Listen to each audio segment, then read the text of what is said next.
Welcome to Previously on X-Men, the podcast that looks back on X-Men comics, movies, shows, characters, and more.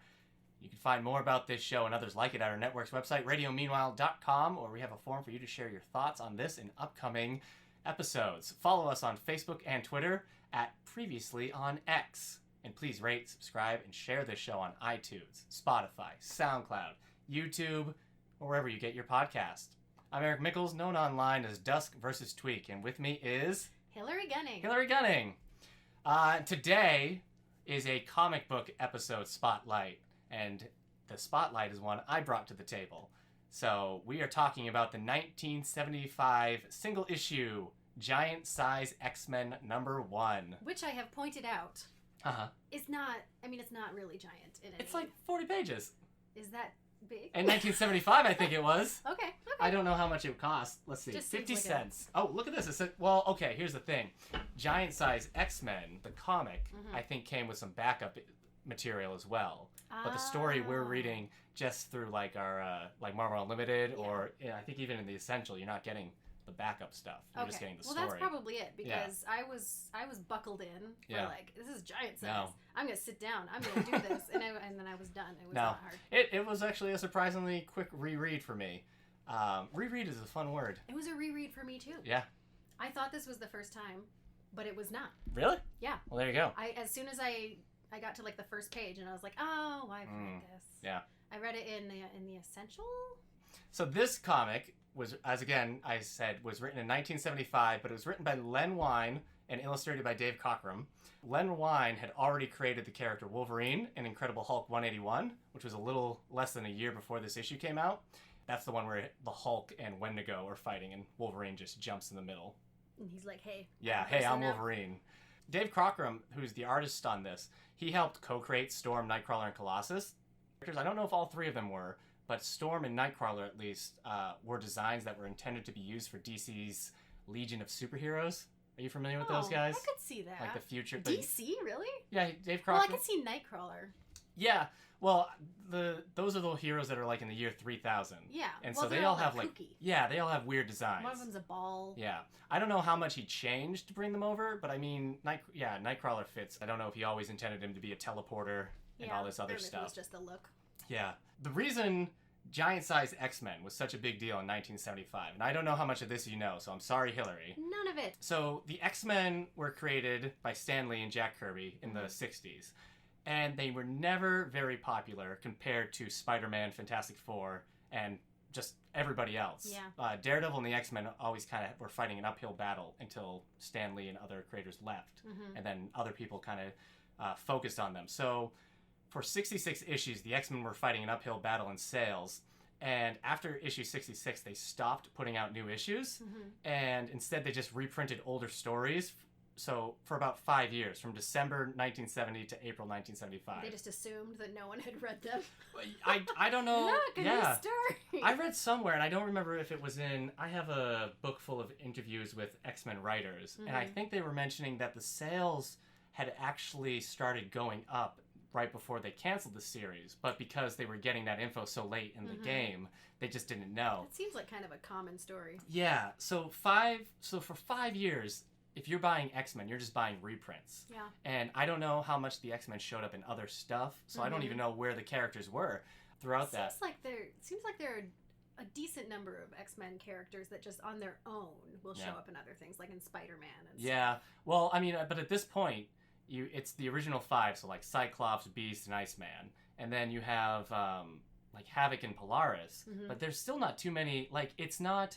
Stan Lee had introduced the Sentinels and people hating and fearing the X-Men kind of early in his run. He introduced the Juggernaut, but it never really had a super core identity like Spider-Man did or the Hulk did. Well, it's harder to work around a team than it is to have like a flagship person. Yeah. It really was just like a team of teenagers, and it was a superhero book. And it wasn't like the X-Men as we know it, really. So, I mean, the Brotherhood was calling themselves the Brotherhood of Evil Mutants, and it was just...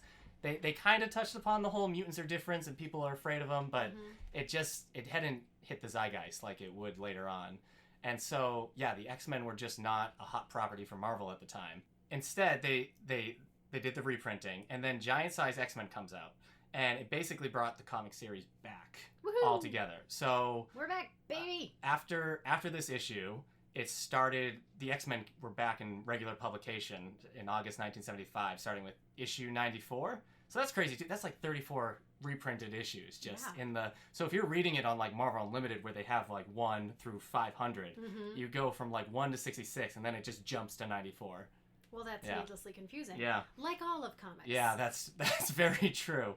And then eventually it would get the Uncanny titling as well. So, but now on Marvel Unlimited, it's just all under Uncanny X-Men, even though it's just called X-Men until. See, this is like why it's not the reason that I don't read comics. Yeah. So after Giant-Sized X-Men, Chris Claremont would take over with issue 94. But the first few issues that he wrote were actually already scripted by Len Wein. And Dave Cockrum would stay with the series as the illustrator until issue 108, where John Byrne would step in. Len Wein, Giant-Sized X-Men, basically saved the X-Men from obscurity. So was it just because it was all of a sudden new and so people liked it? Or? Well, I think a big deal is that characters are a little bit older than the awkwardly written teenagers of the X-Men. Because Stan Lee... You don't want like a weird old guy writing teenager dialogue? I mean, think of when you open up Giant-Sized X-Men, like Cyclops has been in the X-Men since he was like a teenager. And so he probably like 16 is what they're saying he joined the X-Men. So he's probably only supposed to be like 18, in his early 20s when you're reading this. Yeah. But because of the art style, they all look like they're 42. They all look older. Yeah, it's like watching like those 90s teen shows where it's like 30-year-old actors playing high schoolers. That's what all TV shows are to this day. So I think just saying like, all right, these are slightly older characters already helped. I mean, all these characters that show up in Giant-Sized X-Men are basically brand new. And they also this it's a team that's like an international team. So you have like 5 white bread superheroes that make up the regular X-Men. Right. You know, it's like, I mean, and as much as I like some of them, they're also very like, I don't know, not as interesting as your normal Marvel heroes. Yeah. But this new team, would you have Colossus from Russia? I mean, it almost sounds like the intro to Captain Planet. You know, from Russia, Planet, Colossus. From Germany, Nightcrawler. From Africa, Storm. Yeah. You know, like, so you have this international team. So Storm is new with giant size. Mm-hmm. Okay. Wolverine. I always think of her as more of an original. Yeah, Wolverine had already been in the Hulk, but I think that might have been his only appearance. He's Canadian, so it's He's very Canadian. exotic. So yeah, international. he's from across a whole border. Banshee and Sunfire had been in previous issues of X-Men. Okay. Both, I believe, had been villains at the time, and then it did feel like they all had history. They had fought and then turned away from their life of crime. But yeah, Storm and Colossus and Nightcrawler were just brand new, and Thunderbird, I should say, Thunderbird as well. I mean, their powers were so ridiculous, and I mean, just looking at, if you look at the cover, they're just like, costume-wise and appearance-wise, they're more visually striking than just like, this was Beast before he was blue and furry too. Right. So he's just got like dark blue. Yeah, so you got Angel, who's probably the most visually striking with his wings. But then, you know, Nightcrawler and Colossus are jumping off this panel. It's just so much cooler. Yeah. But I also think it was just at the right time. Well, I mean, this saved the X-Men and got them back in a regular publication, but it was later on with Chris Claremont writing and John Byrne and everybody that, like, sent it into the stratosphere in terms of popularity. So when I'm saying it saved it, I mean it just got it back. Scraped it off the floor. Scraped it off the floor, basically. And later issues would definitely make it the powerhouse that it was. But, and I mean, 50 cents, I mean, that's probably a good value back then. Who that knows? Much for 68 pages? I can't keep track of inflation. Yeah. So when's the first time you read Giant Size X-Men 1? Well, as it turns out, it was several years ago. I mean, maybe many years ago when I first read through the Essential X-Men. Like the big, thick thingy. The big black and white. Yeah, it's collection. in there, evidently. Yeah. Which I didn't realize I'd already read It's the first issue. I read that a long time ago, and then I just read it.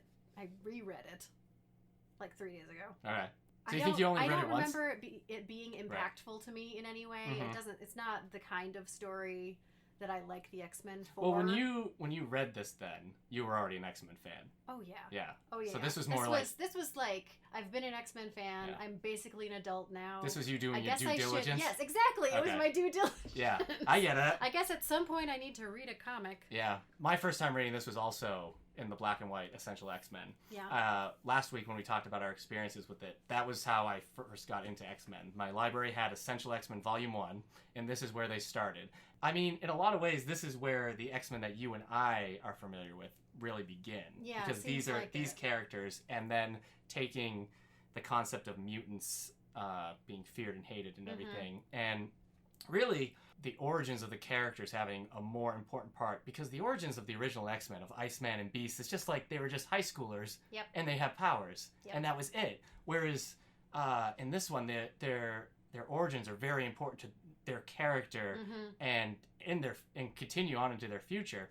So I hadn't seen the first X-Men movie yet. Yeah. It was coming out, or either it was out and I hadn't seen it yet. But I had got Essential X-Men Volume 1, and so I just sat down and read it. And since I had never read a comic book, period, this was like the first comic. So like there was still stuff when I was reading, I'm like, oh, this seems kind of silly and dated. But like I didn't have anything to compare it to. Yeah. So all comic books could have read like this, and I wouldn't have known any better. It was cool because all their origins were just being told in there, and then all the stories that are in Essential X-Men just go from there. So it just felt like I was starting at the best spot to start. I think I remember liking the story, and maybe the Essential X-Men does have the backups, because I think also like Iceman's like, here's how my powers work. But I'm so surprised to hear that this was the first thing that you read. And you liked it. Yeah. And kept reading. Yeah. Well, I don't know how much I loved just this first issue, but it got me enough. It didn't scare me away from reading more. Yeah. I think if I had started with the Stan Lee issues, maybe I would have been like, oof, this is rough. Yeah. But I think this had enough of a modern touch for me in the year 2000 that I was able to keep going. How many times? I've reread this issue a few times. I've read it because it gets reprinted in hardcovers. I think when Ed Brubaker did his Deadly Genesis story, they also included this. And then I also reread it on my app. Yeah. So black and white was how I originally read it. So this was the first time you read it in color. This was my first time in color, yeah. It's a very familiar cover. Yeah. I must have seen it around. The cover gets used all the time now. Yeah. Because this was it's basically just the old X-Men in like kind of black and white. I mean, they're blue and light blue. Yeah. And they're like, oh my gosh, who are these guys? And then it's the cool kids the brand new X-Men. Oh, punching Cyclops through. Gets to be on there twice. Yeah, he does, because he's there in the team. It's on the next page where it says, from the ashes of the past, there grows the fires of the future. The grandeur and the glory begin anew with Second Genesis. Oh, okay. But, I mean, just reading that now, it's kind of like they were just saying that to be sensational. Right. But it's basically true. Yeah. Like, the X-Men were dead, comic-wise, and then this issue came out. It's like, back. It's happening now. Yeah. They use this cover all the time in anything. Anytime there's a new team, they're busting through here. Sometimes they just pay homage to it with like dorky characters. So yes, the characters ripping through the pages as the old characters can't believe their eyes. So it's kind of funny too to think that like Storm and Nightcrawler were considered maybe new edgy characters compared to what we would get later in life. I had mentioned character origins. Let's talk about all the because this page is basically told in very specific parts. You meet all the new characters that are coming onto the team. When we get like at least a page for most of them, getting their origins, and then it becomes them fighting as a team, and then it becomes a weird big ending and everything. But the character origins. What's weird? Is there something weird? There's something weird. Yeah, we'll get into there. Okay. You'll have to pronounce the name of the weirdness for me. I didn't notice anything. Nightcrawler opens it. Yeah, that's a good opening. I think that's a good opening. He probably has the most dynamic origin out of everybody in this. Yeah. Because for people who haven't read this, it opens with Nightcrawler in Germany being chased through a village. I don't know why he's not teleporting away. Out of respect. I guess. Yes. I should make their hate at least a fair fight. So Nightcrawler is contemplating how he should have stayed in Germany. He should have stayed in the circus, but he didn't want to be in the circus anymore. He's being chased with people with pitchforks. Pitchforks and torches. Yeah. He came to this town to learn, and they're chasing him with pitchforks, and they're going to kill him. Yeah. And he knows that, and he's lamenting his choices and all this hate that he's getting. And, I mean, he's blue and furry and looks like a demon, and they're calling him demon and everything. And he's, like, on the rooftop like, you're the demons with your hatred! And that doesn't work for some reason. And so he jumps down there, and they're, like, choking him and holding him down, and they're just gonna murder him. And Xavier basically stops everybody and then says, come with me, and I'll teach you a bit. Yeah, if you want to live, basically. and I'll teach you all new things. But because I mean, they're also still supposed to be young. I don't think they're teenagers. Oh, they're very clearly not young. Yeah, that's the problem with the older art style. You read I always thought Peter Parker was college aged. Oh yeah. And then, but you realize Peter Parker in the 60s is 15. And I'm like, really? I'm pretty sure he's old enough to buy a car. Yeah. But anyway, I had said that the origins stick with the characters. This Nightcrawler origin is just referenced throughout the whole character's life. I think all of the new ones. Yeah. I mean, when you talk about Storm. Yeah. I was really surprised when you just told me that this was the very first time that she appeared. Yeah. Because it's a very bold, very, very specific origin to just throw at people. Her origin is that she is I don't remember if they put a location, but she's in Africa. I think it's some imaginary African. Yeah, she's out in Africa, and a local village considers her like a goddess. Yeah. And basically worship her as a goddess because she can bring the rain and affect the weather for them. She can bring the rain. Yes. And so they're like, we'll give you our goats. We'll sacrifice some animals. She's like, okay, cool. Yeah. I accept this. She says keep your livestock for yourself. Oh, that's true. Yes. She's a benevolent goddess. She's a benevolent goddess. She's wearing... She's very naked. She's wearing naked. a bottom loincloth, but that's it. And her hair, Her hair is long enough to cover up everything. She has very long white hair. But this is the interesting thing to me, suddenly realizing that they just threw all of this backstory when they first came out, because it's the kind of... These backstories, Nightcrawler's and hers, and even Colossus where he's in his village and Colossus is in Soviet Russia, yeah. Yeah, and he saves his sister from the tractor. I mean, this is all stuff that I thought would be they've established these characters, and then there's a flashback. No, this is how we meet them. So you see this, but we just know it, and they stick with it. They stick with all three of those very specific backstories. Yep. And they inform their character development, which is what I think is the most impressive. Storm, to this day, still gets called a weather goddess by people. The term goddess still hangs out there. It makes sense for how she acts later on, and the choices that she makes. And the same thing with Colossus. I mean, all of them. It's very true to who their characters still are. Yeah. Colossus, he's working on his family's farm in Soviet Russia. A tractor is out of control and is going to run over his sister, who we later learn is Ileana. Yep. And he jumps in the way, turns into his metal form, and breaks the tractor. And he's all sad. And Professor X comes and greets everybody and says, "I need your help." Colossus is probably the saddest recruitment, because he saves Nightcrawler, and Storm's just like, all right, I'll follow you. This seems interesting. But Colossus is sad to leave his family. Right. And his parents have to be like, what does your heart tell you? He's like, my heart tells me to stay, but my conscience tells me to go. Yeah. He's like, then you must go, son. Well, We're proud of you. It's a nice thing, too, for at the time. I mean, when did this come out? 1975. 1975. Yeah. I mean, they go out of their way to really personalize the Russian family. Yeah. And make them very sympathetic. And at the time, it seems would have been very impactful. Well, Colossus he says, shouldn't I use my abilities for the state? Yeah. As one of his things. Which, when he says that, it's a very sympathetic view of that. Yeah. And at the time, it seems like people would have read that and been like, commie scum. I think Colossus is actually supposed to be the youngest out of these new recruits. I think he's supposed to be 18. Because later on he has that romance with Kitty Pryde, who's 14. So I think Colossus is still supposed to be a teenager. Okay. I don't know how old everybody else is, but out of them, Colossus is the baby of them all. And he's definitely the most. I mean, he's from Soviet Russia, but he's also the most naive out of all the characters. And that kind of sticks with him for a long time.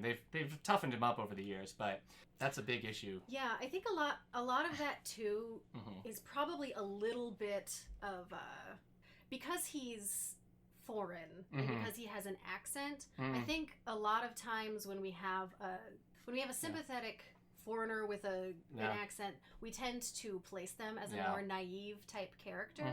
So it's not necessarily a great thing to have happened, but it makes sense. Well, I think that will go on to play onto the fact that Colossus is physically one of the strongest X-Men, but he's also got the biggest heart. Yeah. So as a solitary character. Yeah.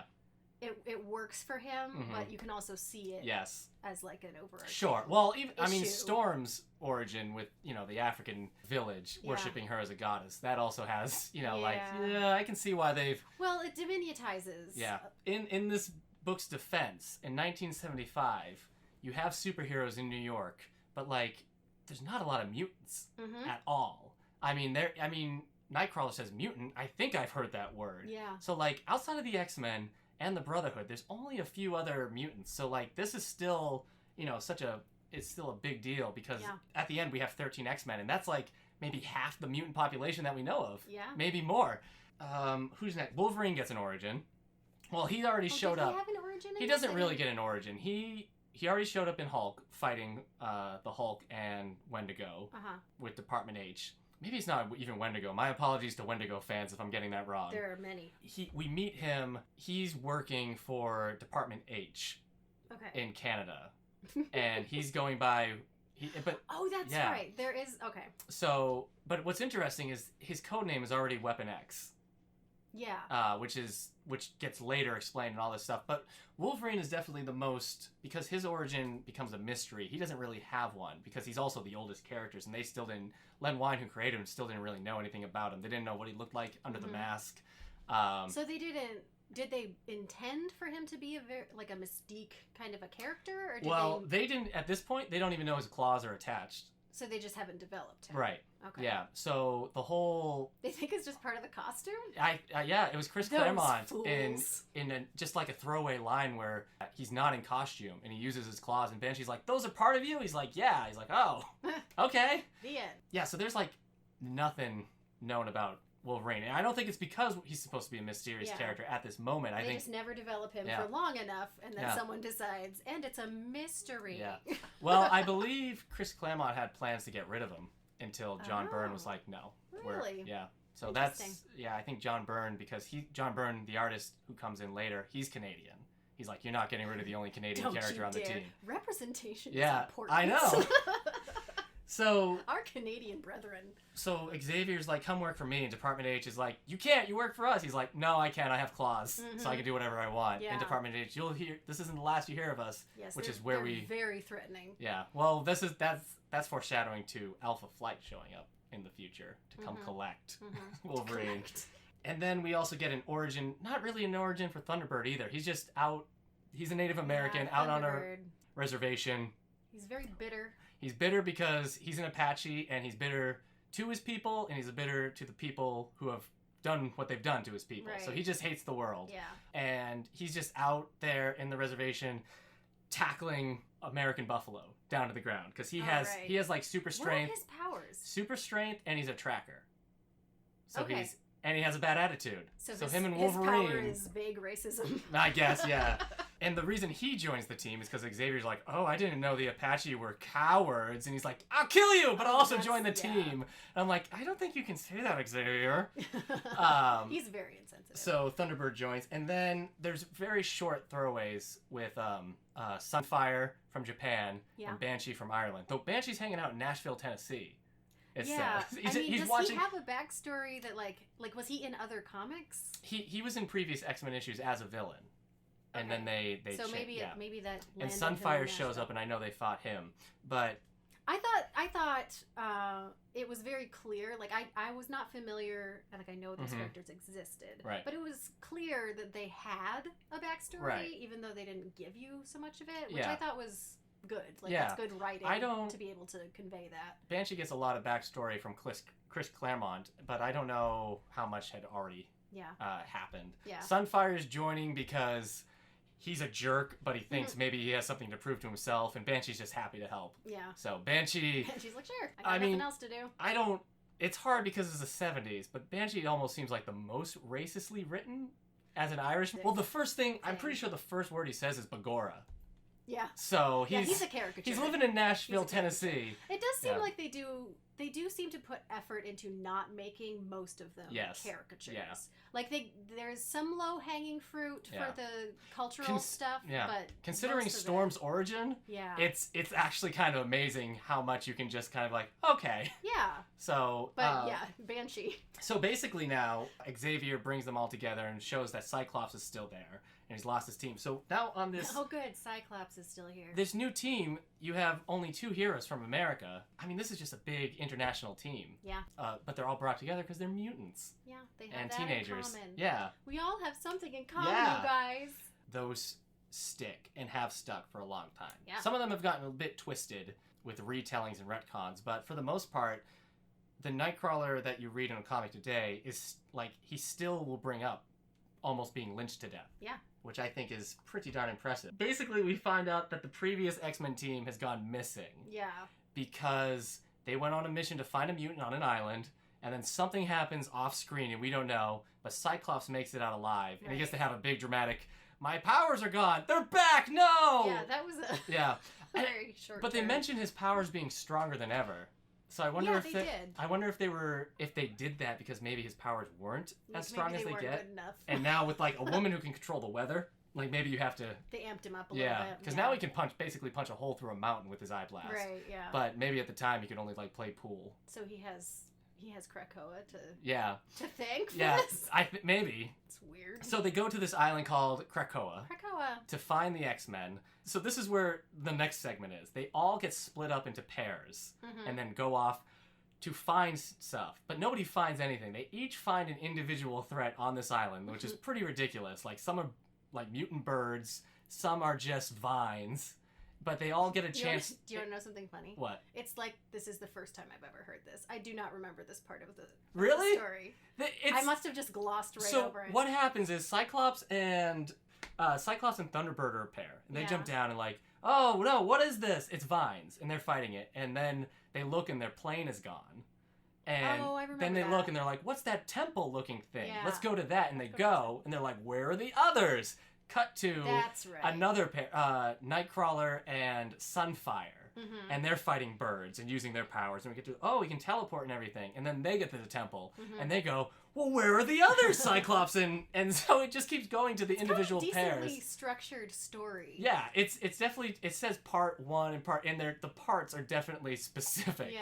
So, but in that time, we get to see their powers. We get to see Storm use her weather powers. And Nightcrawler, I believe, teleports for the first time. And you get a little banter. Wolverine doesn't get along with Banshee because Wolverine doesn't get along with anybody yet.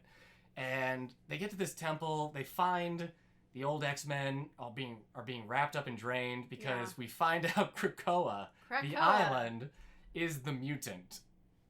Krakoa, the island mutant. And I think the thing that I like the most about Krakoa, the island, being a mutant, is that it's not like a person had an X gene and turned into an island. No. He was like radiation or something. They dropped a nuke on it at some point. I would argue that he is not a mutant. He's a mutate. He's a weird mountain thing that mutated. Yeah. Apparently, organisms on the planet on the island formed together and made like a brain of the island. It's a dumb story. So the X-Men are basically now fighting a living island. Yep. Which this is a sign of like they knew some issues that they had to fix with the X-Men, which I think was the team setup. Yeah. But they didn't realize that they're mutants and maybe should be dealing with specific threats that only mutants deal with. Yeah. And not like stupid things. The Fantastic Four would fight a living island. Sure. And you'd be like, yeah, it's the Fantastic Four, whatever. Yeah. That's silly.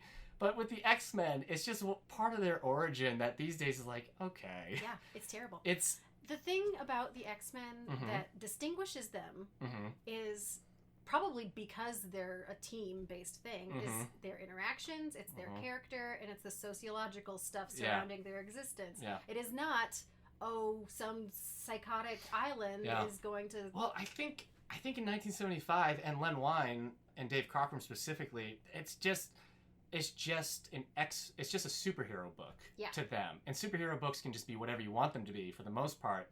And it's not until Chris Claremont starts writing, and once he gets past the few issues that are Len Wein scripted, Claremont just brings in the Sentinels and brings in Phoenix and brings in Magneto, and you can tell it becomes a very specific type of book that you can't tell with the Avengers or other heroes. But yes, Krakoa, he makes like this giant hunched over monster thing with a huge mouth, and he can talk and threaten them. And so when the X-Men beat him, it's kind of sad because he's like, I can't contain myself, help me. And then they just like destroy him. They launch him into space. They launch him into space. Oh my gosh, I just remembered yeah, that. So Storm is using her powers to create an energy to feed Polaris, who's there. Right. She's one of the rescued ones. Oh, yeah, and she does some insane thing that makes no sense scientifically.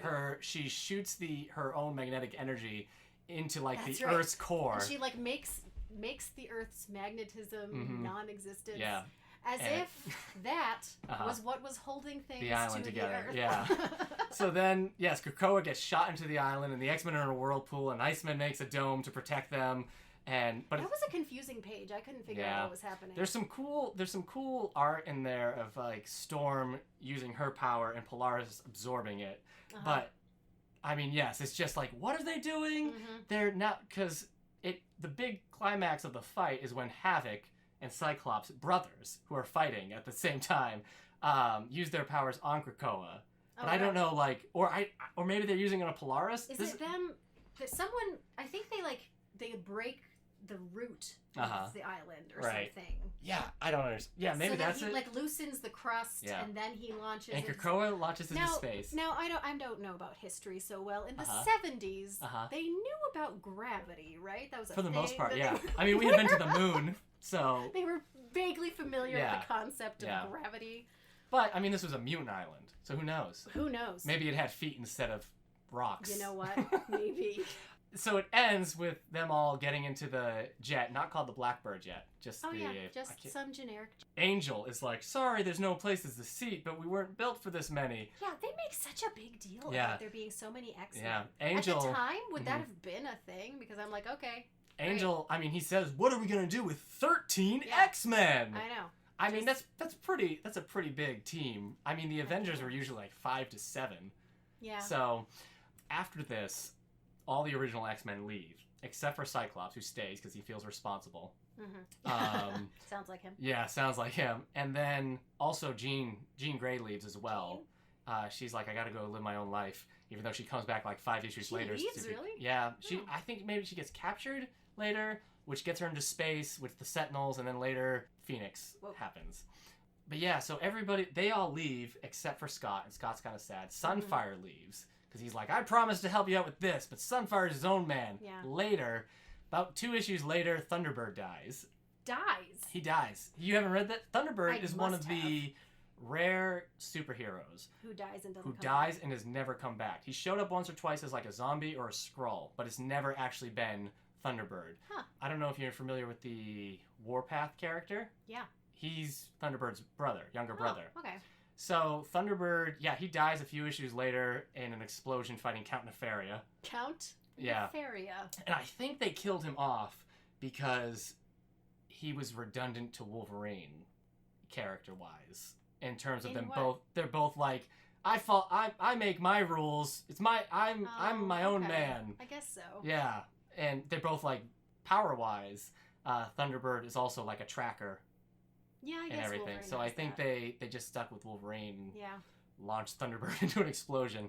Banshee stays, which is one of the reasons why I have a soft spot for Banshee as a character these days. So Banshee is a part of the X-Men. He's for a while. Yeah, he's an X-Men for a while, and then but he's a full-grown adult, right? Yeah, yeah. Like that's part of it. He stays with them forever. His forever. His powers. He loses his powers at one point, and then hangs out with Moira on Muir Island for a little bit. But then he's also just a regular X-Men in the late 80s and 90s again. Oh. And then he teaches Generation X in the 90s. So yeah, he was with these guys a long time. I mean, a lot of people, like, when First Class came out and they were making fun of Banshee, I was probably one of the few people like, hey, it's Banshee! Look, it's Banshee! He's part of, like, the X-Men team that I started with, so... No, this issue, though, for you, it's still, even reading this, it was still due diligence for the podcast. Yes. Like, it still doesn't really do anything for you. Not really, okay. No. I mean, like, now knowing that this is where their origins come from, that's interesting to me, because I like, they have very vivid origins. It's interesting. Right. No, I'm not a fan. I think for me, when I read I have to stop myself from just reading the next issue and just be like, I'm just going to reread all the 70s and 80s X-Men from here. Because, like, that's crazy. Well, this is, like, the launching point of it all. Yeah, I mean, I guess maybe if you can like divorce yourself from needing to enjoy it and just be able to think of it as like a piece of history, then sure, but that's not how I read. I mean, I do still enjoy it because I think a lot of the characters are actually set pretty well so that they're familiar. Yeah. Whereas sometimes if you read older stuff, you're like, this isn't what they're... It's like with movies. Like with really iconic movies that really made their mark at the time and were like revolutionary at the time. So they have that like value. But nowadays, when you look back at it, you're like, that's boring. It's been done better. I don't like that. But Suck it, Space Odyssey. Yeah, exactly. So you just have to sort of, you have those two side-by-side experiences with it. Right. So like I can appreciate it for what it was. Sure. But I do not like it. Yeah. I think for me, it will always be the first X-Men comic I read. Yeah. So I'll always have that soft spot. Yeah, you've got the emotional attachment to it. So I don't know what you've read X-Men comic-wise, but Deadly Genesis has... Neither do I. Some things have come from this comic and been retconned or brought in. Did you ever read Deadly Genesis by Ed Brubaker? You're going to have to learn throughout the podcast how to translate things into things I will remember. In a later like mini-series, we learned... This was written by Ed Brubaker. I can't remember who did the art. We learned that Xavier had sent a team to go get the X-Men. So Iceman, Jean, Polaris, and everybody, they're trapped by Krakoa. Yes. And Xavier gets together a group of four mutants and sends them, and they die. They all die. And then these guys And then he goes and gets Wolverine, Colossus, Nightcrawler, and Storm. Ew. So this was a thing that was later retconned, and he kept it a secret. That's terrible. This is where one of the mutants that he gets is Vulcan, which is the third Summers brother. Which is Cyclops and Havoc's brother. You didn't know this? That. It was a big deal. Do you know the character Darwin? He was in First Class. He has the power to... His mutant power is that he can adapt to any danger. Oh, yeah, okay. He was also one of those people that was there. So he just sent a bunch of teens to their death. And then he was like, okay... Let's try this again. 2. Yeah. Well, actually, at this point, it'd be take 3. How many times does he kept it a secret, and I can't imagine why. I think he erased it from Cyclops' mind. Okay, so Xavier is an ethically questionable character in general. Here's the thing.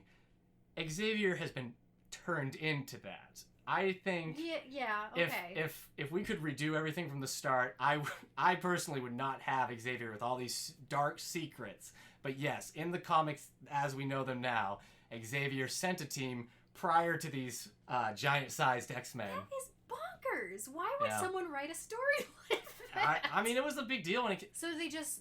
I mean, it seems to me, when you conceptualize a story like that, your goal is to make Xavier a dick. There was a time around here where a lot of stuff in comics, seemed against anything that even counted as an authority figure, no matter how... Oh, that makes sense. How good-hearted they seemed in the past. So... around the same time, Jeff Johns was making the Guardians of Oa, the Green Lantern blue guys, into secret villains as well. Yeah. And so I think it was... and I remember reading it just being kind of tired. I'm like, boy, you can't trust anybody. But, yeah, Xavier... I mean, this isn't the first or last thing that we find out of Xavier and everything, but this was kind of a big deal. Yeah. So... Well... Yeah. So this story gets retold, but...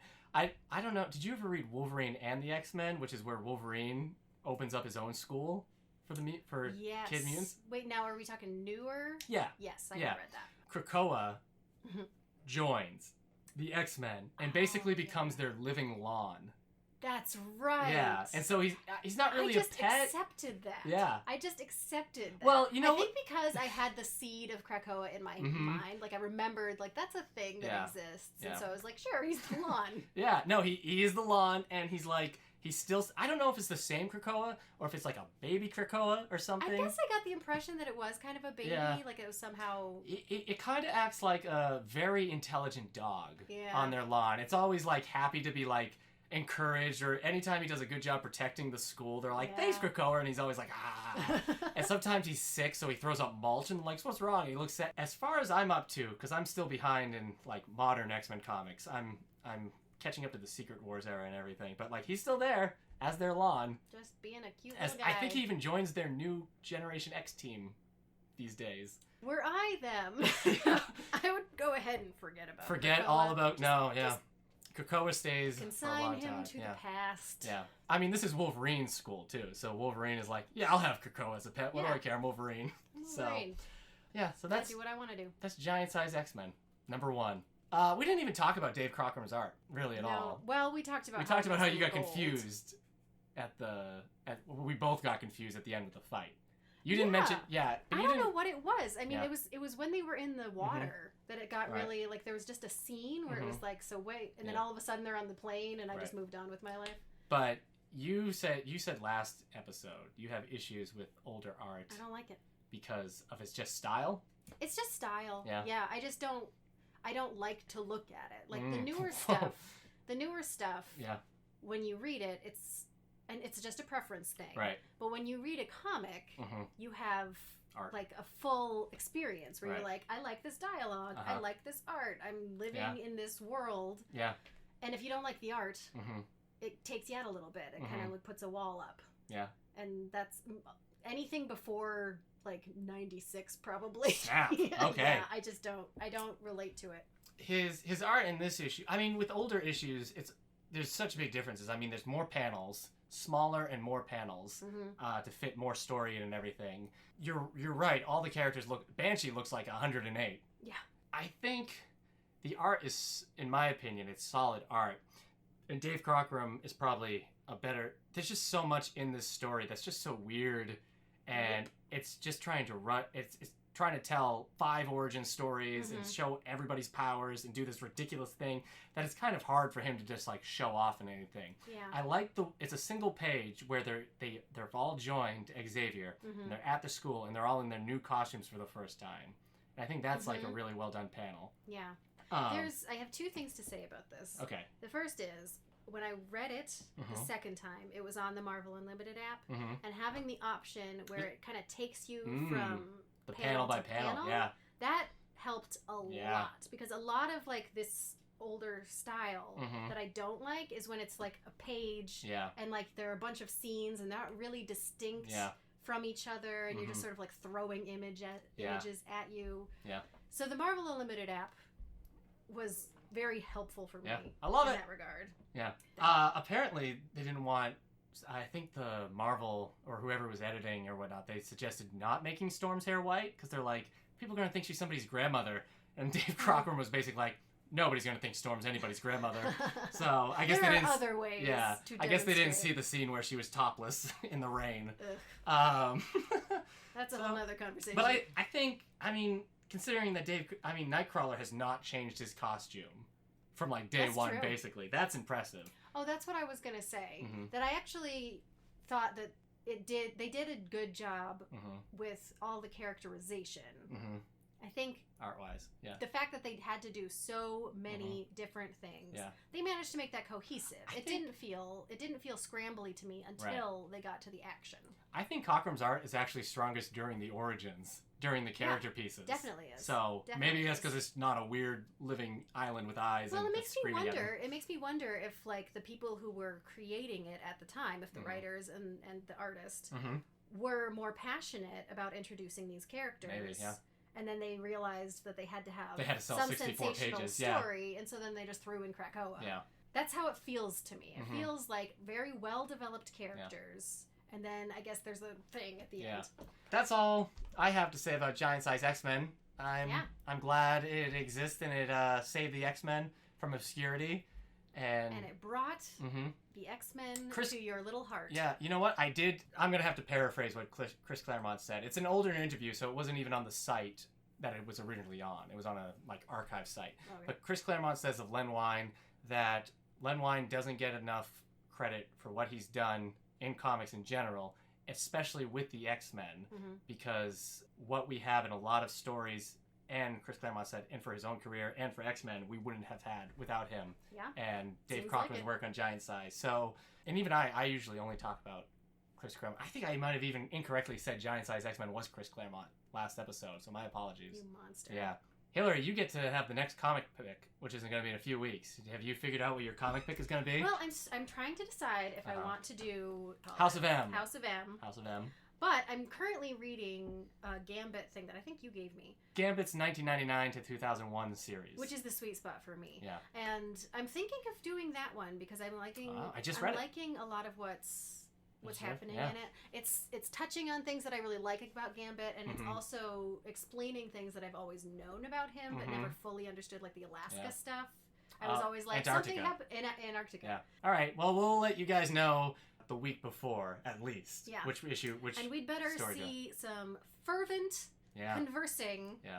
I knew what I was doing when I picked Giant Size X-Men. I'm like, I don't know how many people my age have read this. I was posting on Twitter. I was like, so, anybody have things to say about Giant Size X-Men? Number 1! No? Yeah. Cool. Next episode, we are talking about the first X-Men movie. Yeah, we are. Next week is a movie, because as we've said in the last episode, we're rotating through subjects. So next week is our first movie one. Yay! So we're talking about 2000's X-Men. Boy, I love that movie. Any thoughts and opinions you guys have about the first X-Men movie, or even today's topic, please share with us on Facebook or Twitter at Previously on X.